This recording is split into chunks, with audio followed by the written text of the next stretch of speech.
Nothing can compare to the electricity that permeates the air, saturated with the smell of sweat, as towering men battle head-to-head and hand-to-hand in search for nothing but the net.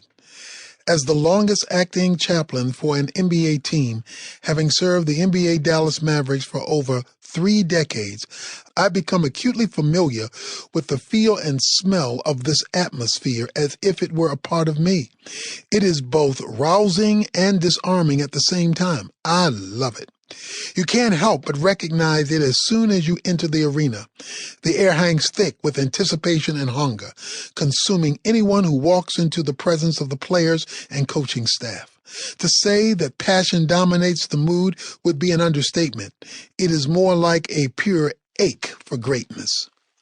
When the Mavericks made it to the finals in 2011, 2 teams with 5 men on the court unapologetically sought to prove which was the better. They were men on a quest, men with one goal, and the goal was nothing short of declaring to the entire world their greatness.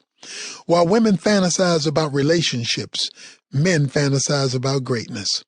While women fantasize about cuddling, men fantasize about conquering.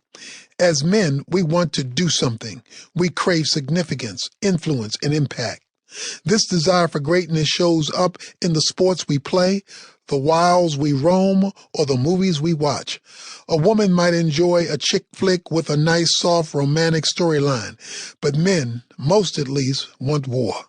We want to see the blood, the battle, the fight, the intrigue, and we want to feel the rush of the chase. We set out to slay the dragon, storm the castle, and rescue the beauty in distress. We are men. Anything less would be ordinary, and men do not yearn for ordinary. Men long to be great. Not only do we long to be great, but we also desire to be recognized as great. No player on the winning NBA championship team ever turns down the ring. He claims it and wears it so everyone will know what he did. In fact, there are men who won the championship 20 years ago who still wear their rings. Even though so much time has passed, they wear it because they want others to know that they are great. When a man walks around with a beautiful woman on his arm, you know what he could be thinking? He might be wanting as many men as possible to see him because he wants others to know that he's got her, that he was the warrior who won the beauty's heart. In fact, so strong is a man's desire for greatness that he may attempt to experience it through someone else. As I mentioned earlier, a common way you see this is when a man shows up in a jersey with another man's name on it, and it is always the number of a player who is considered to be great. Rarely will you see a man wearing a kicker's jersey or a special team player's jersey. Normally, a man will purchase and pay a large amount to wear a jersey of the MVP, the quarterback, or another great player on the team. Whether you feel comfortable enough to admit it in spiritual circles, men want to be great.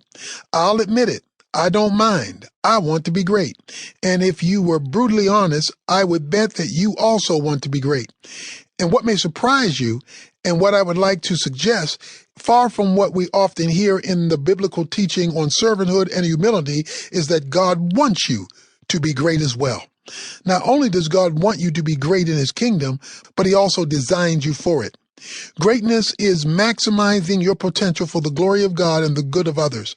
The Apostle Paul urged those under his influence when he wrote to the church at Thessalonica to excel still more in how they obeyed God's commands, 1 Thessalonians 4:1. He urged the Christians to always abound in the work of the Lord, 1 Corinthians 15:58, and to seek greatness in all that they did, since all that they did, according to 1 Corinthians 10:31, was to be done to glorify God. Men, I want you to experience this truth. Hear, men, what I say. It is okay to want greatness. This is not something you have to mumble when no one is listening, or an idea that you have to check at the church door. I realize it may seem to fly in the face of what you have heard as a call to be meek, humble, and a servant of all.